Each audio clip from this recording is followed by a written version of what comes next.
she saw his face, and her heart stopped. Not slowed, not skipped. Stopped. The way a clock stops when the power goes out. The way the whole world goes silent in the second before everything changes.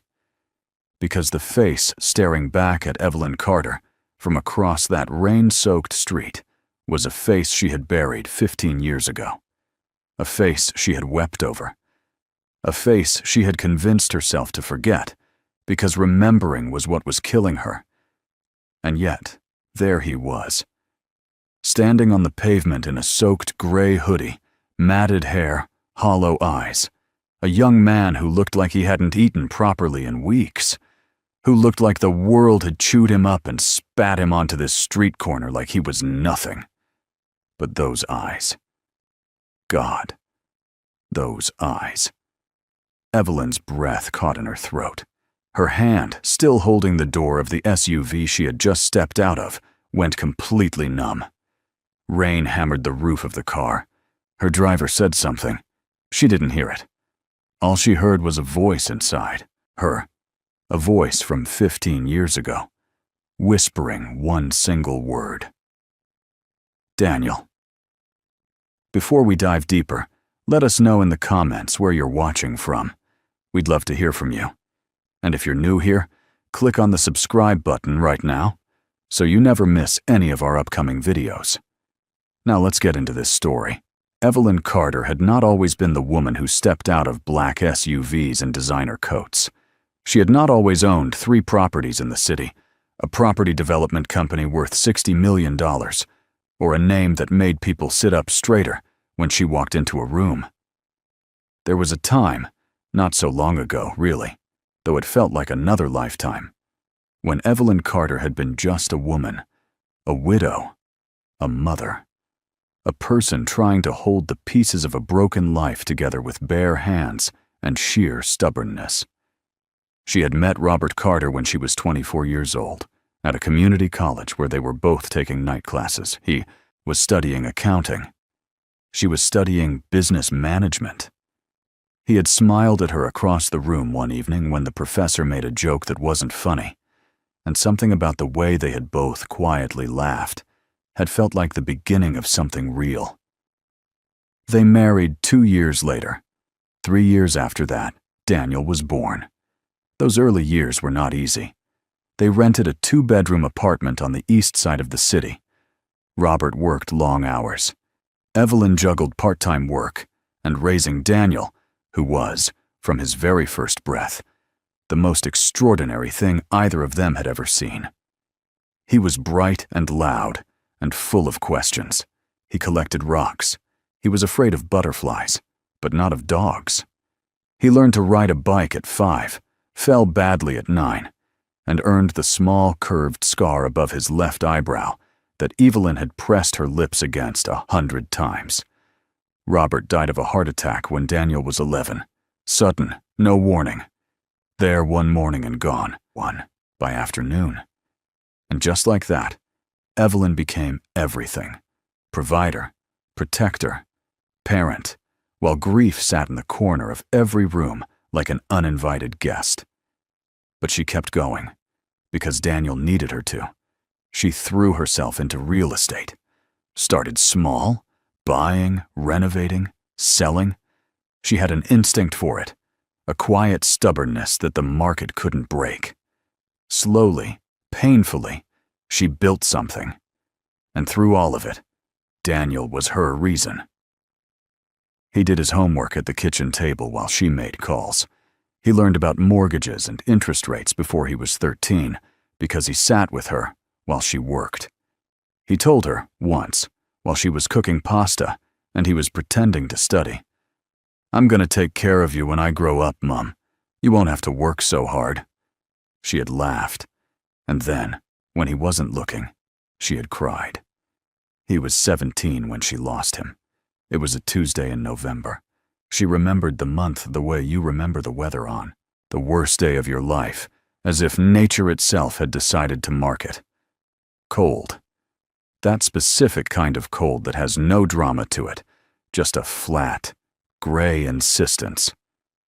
Daniel had come downstairs that evening in his jacket and his good trainers, the ones he saved for going out with friends, and she had been on the phone with a client, and she had covered the receiver with her hand and mouthed, "Be home by midnight." And he had grinned and pointed 2 finger guns at her and walked out the door. She had gone back to her call. She had finished it. She had made herself a cup of tea and watched the news and gone to bed around 11, setting her phone on the nightstand, the way she always did when he was out, volume up so she'd hear it if he called. She didn't hear it, because he didn't call. Because by the time midnight came and went and 1 in the morning came and went, Daniel was not on his way home.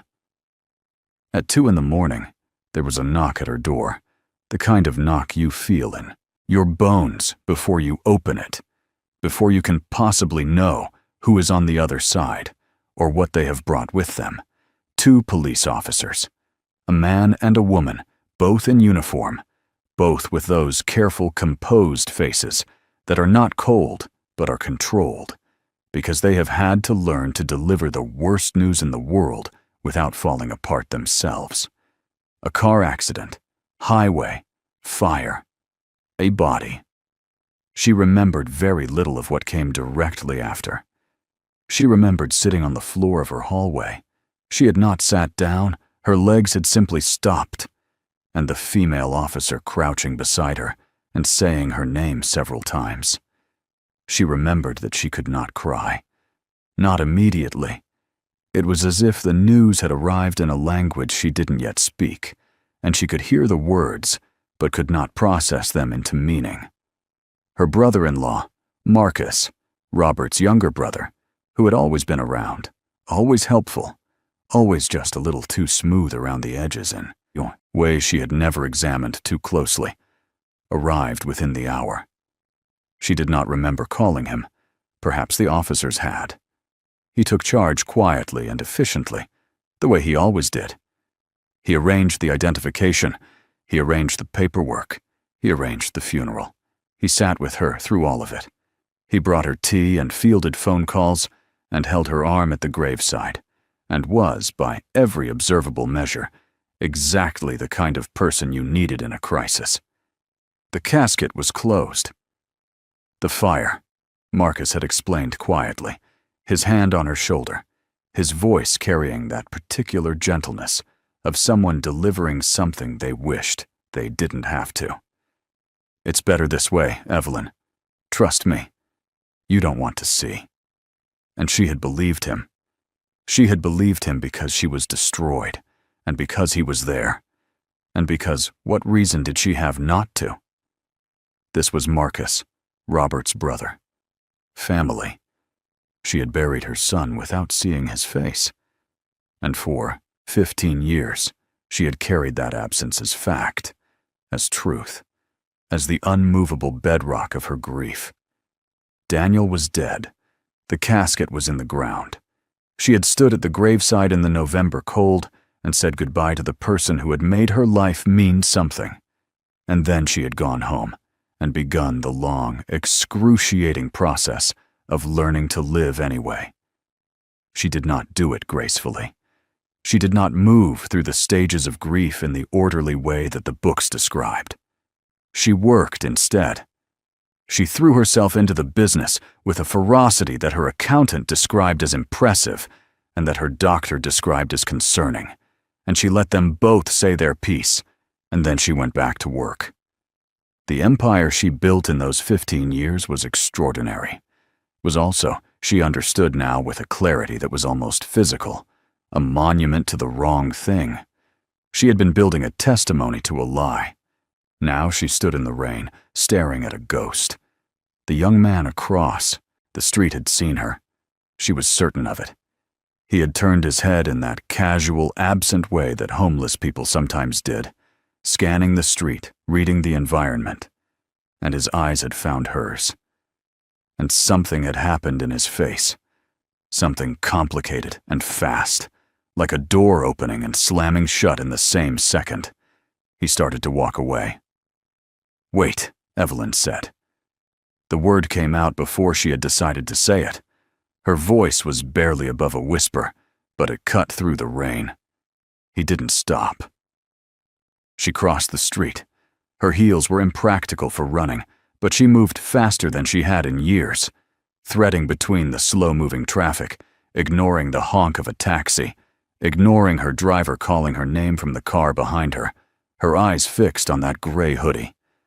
She caught up with him at the corner and grabbed his arm, and immediately regretted it.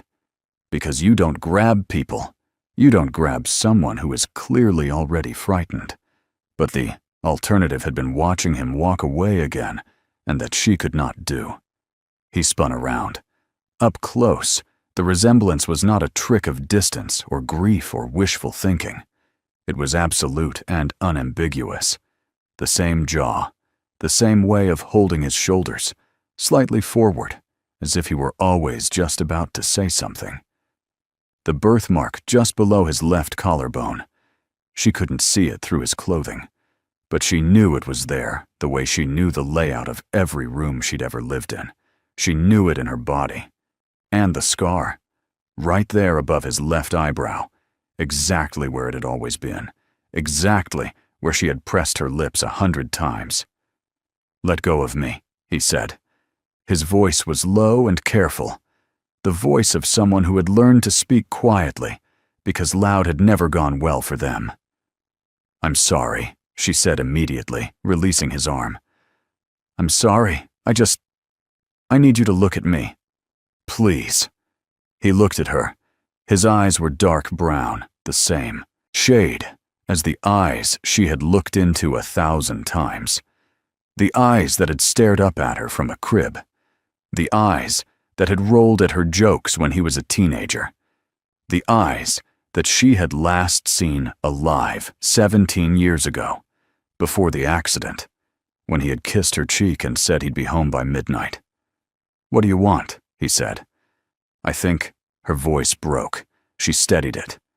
"I think I know you." "You don't." "Your name," she said softly. "What is your name?"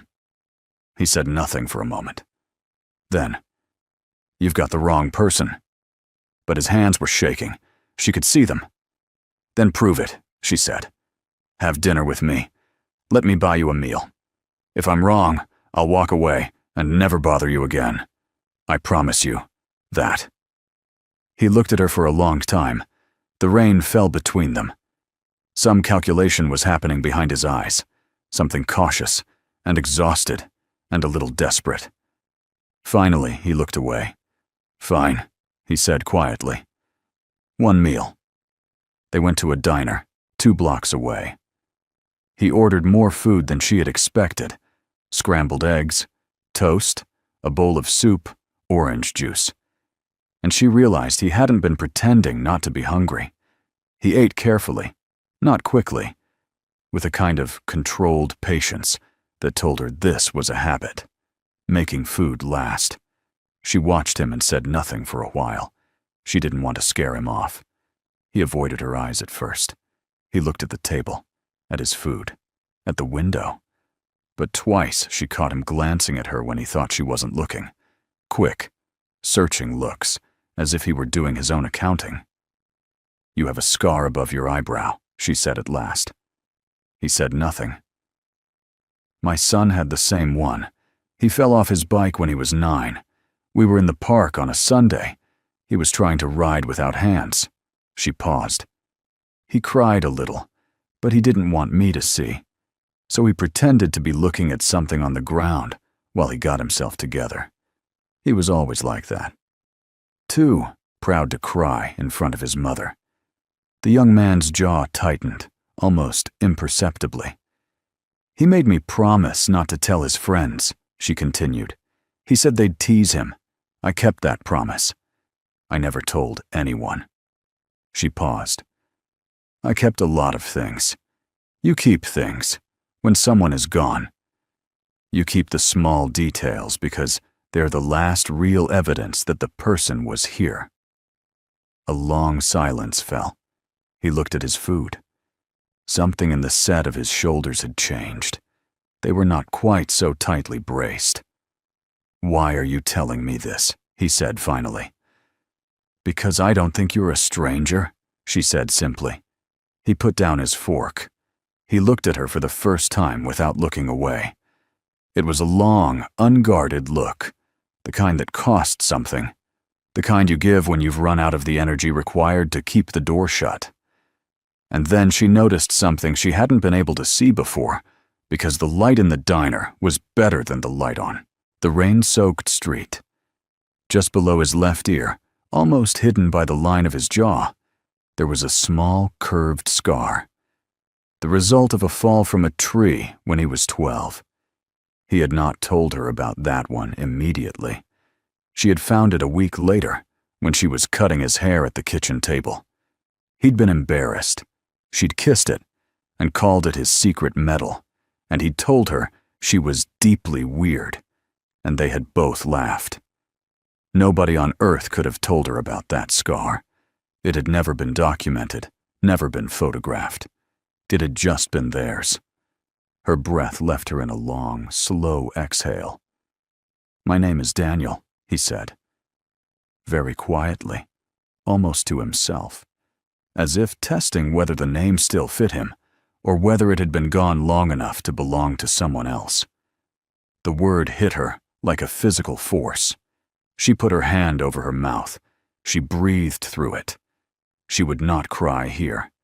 She would not make this moment about her grief. She would not frighten him. "Daniel," she said, when she trusted her voice. "My son's name was Daniel." "Was," he repeated. The word was flat and deliberate. "I was told he was dead." Something moved across his face. A weather system, complicated and fast. "So was I," he said. "Told my mother didn't want me anymore, that she'd signed papers, that she'd moved on." He picked up his orange juice and put it down again without drinking.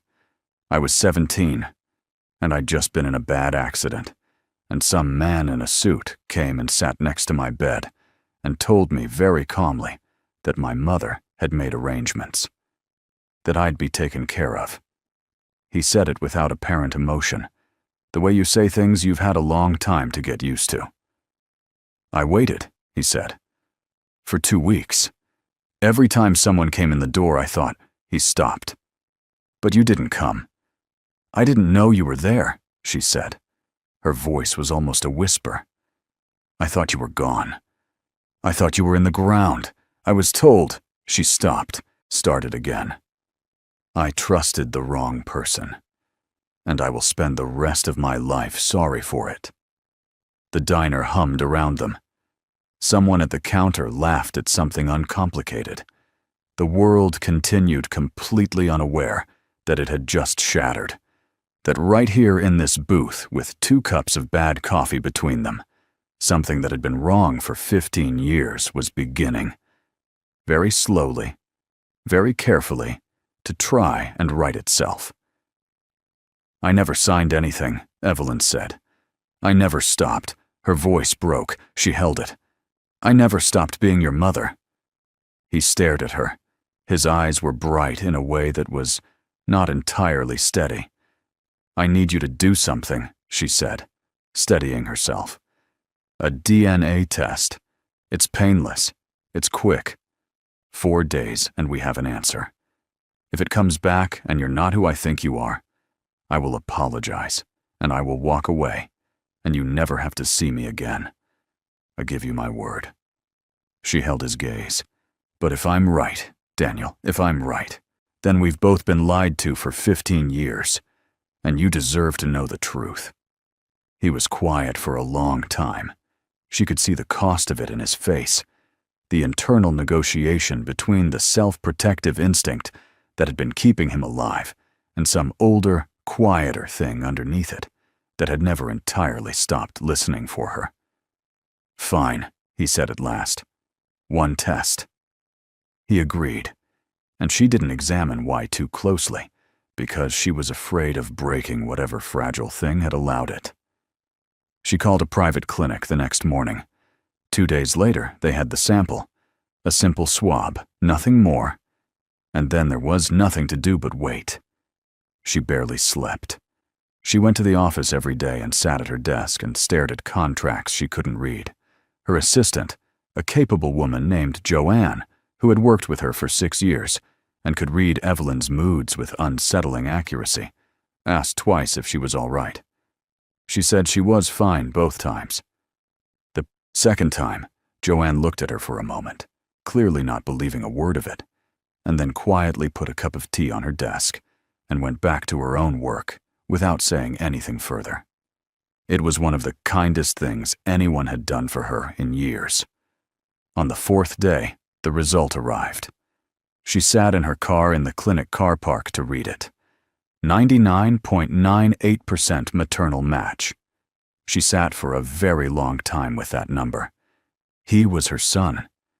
He had always been her son. He had been alive all this time. 17 years of alive. 17 years of a life she hadn't been allowed to be part of. And someone had done that deliberately. Someone had looked at her grief and decided it was useful. She drove home. She sat in her kitchen. She called no one. She needed to understand what had happened before she could speak it aloud. If you are still watching up to now, type, "I'm still here" in the comment section, because what comes next is going to change everything you thought you knew about this story. She hired a private investigator. She didn't tell Daniel yet. She didn't want to raise expectations she couldn't meet, didn't want to unravel him further before she had something solid to give him. Instead, she said she was working on it. She texted him every day, short, careful messages, as if she were learning a language and was afraid of making mistakes. He replied sometimes, not always, but sometimes. The investigator, a quiet woman named Patricia, who had spent 20 years with the police before going private, started pulling threads. The first thread, the insurance policy. Robert had taken out a significant life insurance policy before he died, and that policy had included a rider, a clause tied to the welfare of their child. In the event of the child's death before adulthood, a clause released a secondary payment. $8 million. Evelyn had never known about that clause. She had received the standard payment when Robert died. She had not known there was more, buried in the fine print of a policy she had barely looked at in her grief. But Marcus had known. Marcus, who had been Robert's younger brother, who had managed legal affairs, who had been so helpful after Daniel's accident.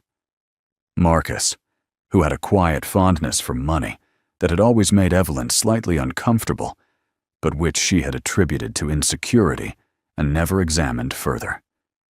The second thread, the documents.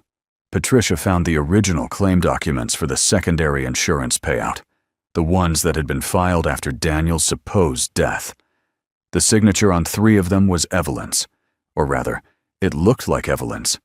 It had her name. It had her date of birth in the reference field, but she had never signed them.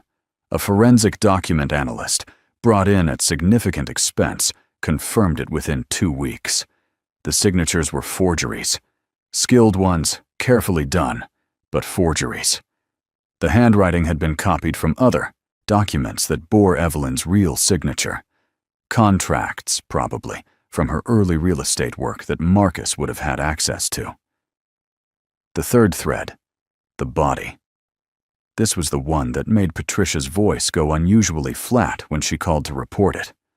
The fire that night had involved 2 vehicles. The other driver, a young man of similar age and build to Daniel, had also died at the scene.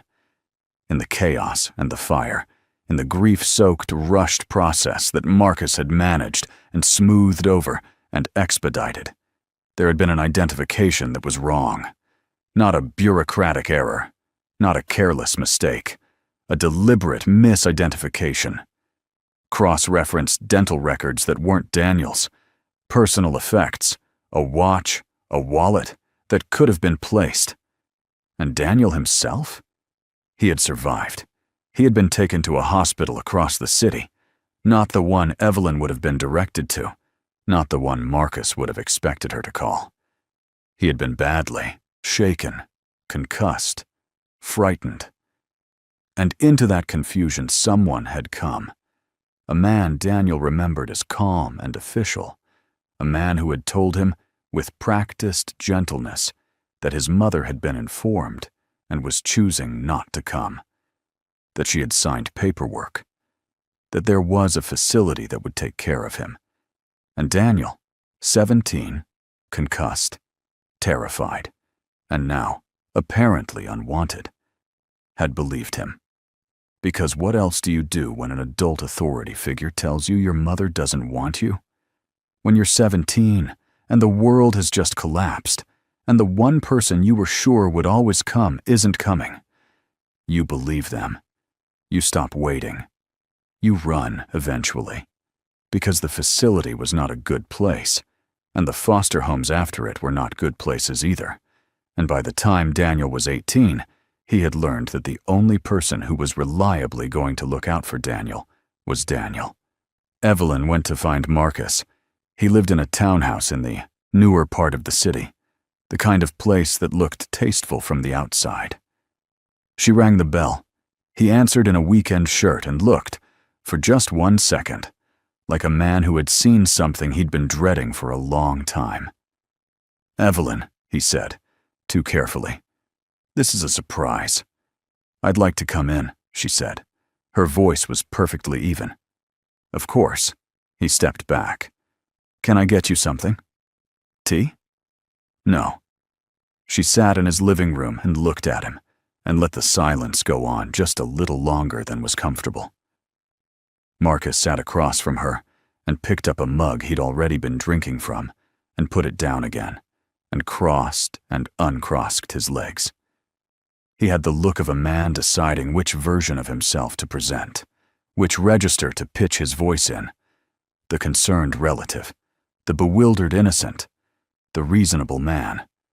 She gave him no time to decide. "I found Daniel," she said. The mug went completely still in his hands. "I found my son, Marcus, the son you told me was dead." A long, terrible silence. "Evelyn, I have DNA results. I have a forensic document analyst's report. I have a private investigator who has been very thorough." She kept her voice flat and even, the way you keep a scalpel flat. "I know about the clause in Robert's insurance policy. I know about the $8 million.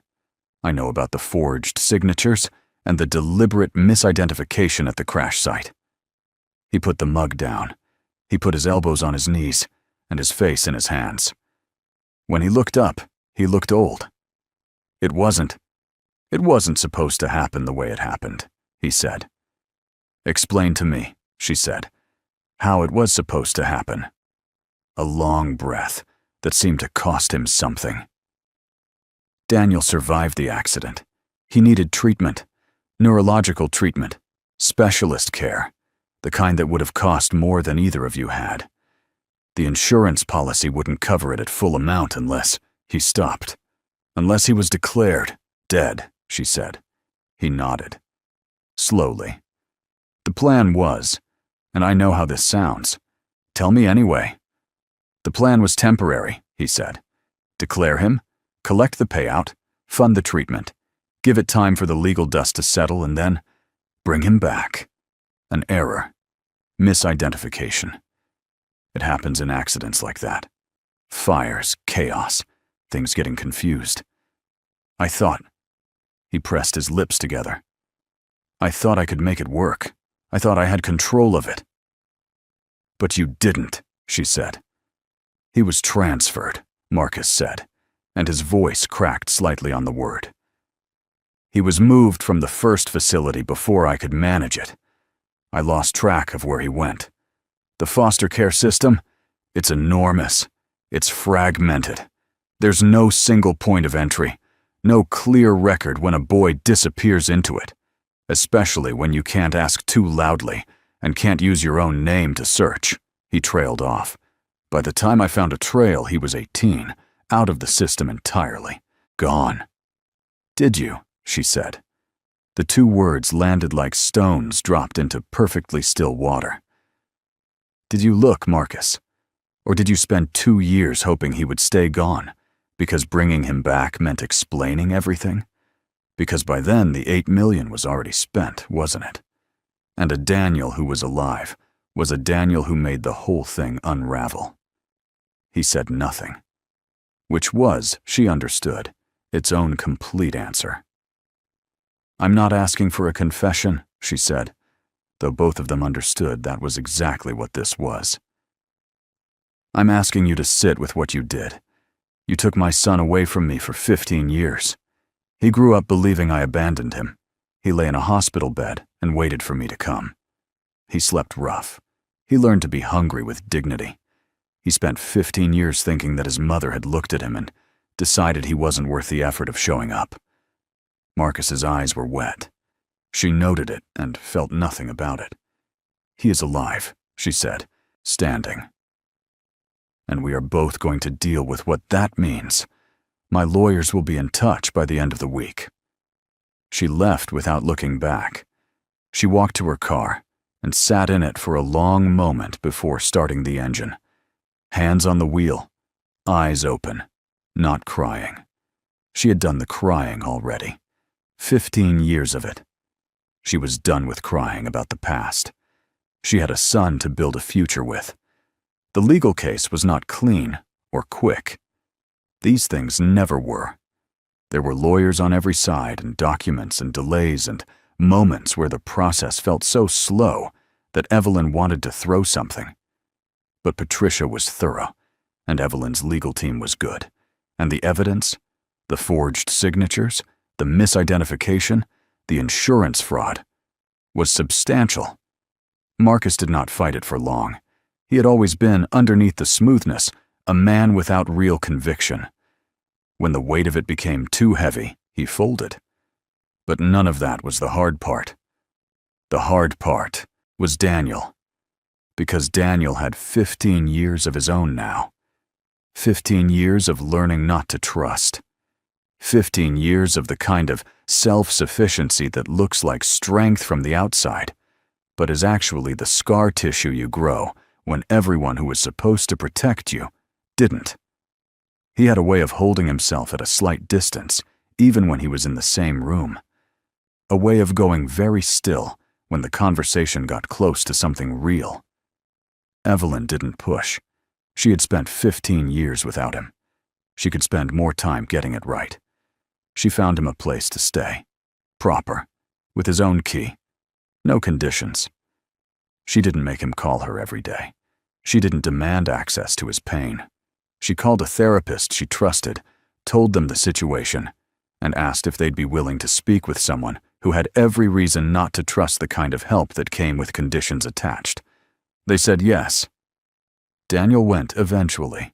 He went because she asked and then stopped, asking, which he told her later was what finally made him go. They talked, over weeks and months. Slowly. In diners and in her kitchen and on park benches. She told him about Robert, about the early years, about how she had built the company because she needed something to survive the grief, and the work was the only thing that numbed it enough to function.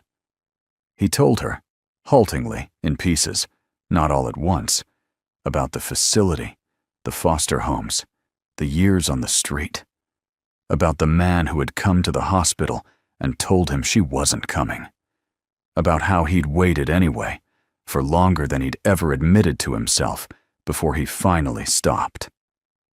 "I told myself I didn't care," he said once, in her kitchen, watching her make tea. "By the time I was 20, I'd got pretty good at believing it."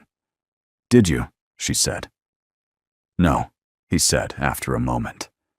"Not really." She turned from the kettle. "I want to tell you something, Daniel. I need you to hear it." He looked at her. "Waiting. I never stopped looking for you," she said. "Even when everyone told me to move on, even when the grief was too much to carry, and I had to put it down just to keep walking, I never stopped. I lit a candle for you every year on your birthday. I kept your room until I had to move. I kept the rock collection you started when you were 7 in a box in my study." His jaw worked. "I know that doesn't fix it," she said. "I know knowing that doesn't give you back the years. I'm not telling you this so that you'll feel better about what happened. I'm telling you because you spent 15 years thinking you weren't loved, and that is the one part of this that I can actually correct." He didn't hug her. Not yet. He looked at the table for a long time, but he didn't leave either. He sat with her and drank his tea, and eventually, slowly, he began to talk about the rock collection, what he remembered of it, which was more than she expected. And she sat across from him and listened to every word, because this was how it was going to happen. Not in a single moment, not with one conversation, but piece by piece, truth by truth, cup of tea by cup of tea. She started a foundation 6 months later. She named it after no one. She didn't want it to be about her or even about Daniel. She named it surfacing, which was the word that kept coming to her when she tried to describe what it felt like to have him back. Not rescue, not recovery. Surfacing, the act of finding air after a very long time underwater. The foundation worked with young people who had aged out of the foster care system, people who had learned, like Daniel, that the world was not a place that came to find you. People who were practicing that particular self-sufficiency that looks like strength and is actually just old pain that has hardened over time. Daniel got involved eventually, slowly, in his own way. He wasn't a figurehead or a spokesperson. He showed up. He sat with people. He had a way of listening, very still, very present, that came, Evelyn understood, from years of being someone that no one had listened to particularly well. The day it finally happened, the hug, the real one, was not a significant day in any formal sense. It was an ordinary Thursday. Daniel had come over for dinner. He was leaving, pulling his jacket on in the hallway, and she was handing him a container of leftover soup because she had made too much, which she suspected she had done on purpose. He took the container, and then he stopped. He stood for a moment with the soup in his hands and some private accounting going on behind his eyes. Then he put the container on the hall table, and he took one step toward her, and he put his arms around her, and he held on. She didn't move. She was afraid for a second that if she moved, he would step back. So she stayed still and held him back and breathed. "I'm still angry," he said into her shoulder. "I want you to know that. It's not fixed." "I know," she said. "But I'm glad you were there," he said. "That night, across the street." She closed her eyes. "I never stopped looking for you," she said again, "even when they told me to stop believing." He didn't say anything else. He didn't need to. They stood in the hallway of her house on an ordinary Thursday, with the soup on the hall table and 15 years between them, and the long, slow work of making something real out of what remained. Here is what this story asks of us. It asks us to consider what happens to truth when it is buried deliberately, not by accident, not by negligence, but by someone who calculated that your grief was easier to manage than your knowing. It asks us to think about the children who age out of systems without anyone coming to find them, the ones who learn not to wait, the ones who build that careful armored distance because it costs too much to keep hoping. And it asks us this: when the truth finally surfaces, and after 15 years after everything, what do we do with it? Evelyn chose not to start with revenge. She started with the harder thing. She started with showing up, consistently, quietly, without conditions, until the distance became something they could both stand across. Forgiveness, in this story, is not a moment. It is a direction. A daily choice to keep walking toward someone who has every reason not to walk back. And sometimes, the most extraordinary things in the world happen in an ordinary hallway on an ordinary Thursday, when someone finally decides that the distance has cost enough. Truth, it turns out, has a way of finding its way home. It is patient. It is stubborn. It doesn't stay buried forever. And sometimes, across a rain-soaked street in the middle of the night, with headlights blurring and traffic moving, and the whole indifferent city carrying on around you, sometimes it looks up and meets your eyes. If this story moved you, we would love to know your thoughts. Would you have forgiven the way Evelyn did? Do you believe that some truths are meant to surface, no matter how deep they are buried? Leave your answer in the comments below. We read every single one. And if you haven't already, please hit that subscribe button and turn on notifications so you never miss a story like this one. Share this video with someone who needs to hear it today. Like it if it stayed with you. We'll see you in the next one.